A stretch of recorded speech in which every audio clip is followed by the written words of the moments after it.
Ito tayo ngayon. Magluluto tayo ng fishball ala ukoy. Kalabasa ala ukoy fishball. Nilagyan ko ng asin, paminta, at nor, yung panlasa, chicken flavor.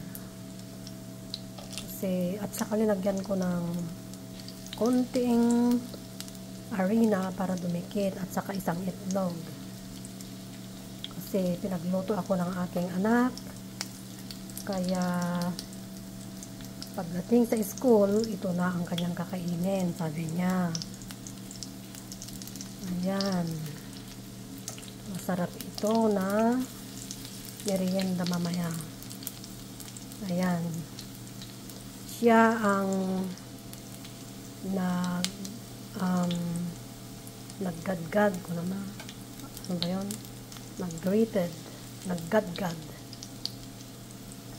kagabi. At yan, sinabihan niya ako kaninang umaga na iluluto ko daw ito. Pagdating niya daw ay kakainin niya. Prinito ko na lang. At saka bilog-bilog ko na lang para may konting design naman. At saka isaw-saw niya na lang daw sa sili na may suka. Okay. Yan daw ang sausawan niya mamaya, oh.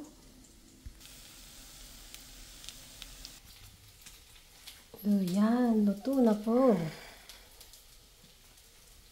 Luto na po siya. Masarap. Wow. Ayan, oh. Sausaw mo dyan, oh. Sarap. Masarap. Masarap. Tikman ko nga yung isa, yung maliit. Yan. Okay.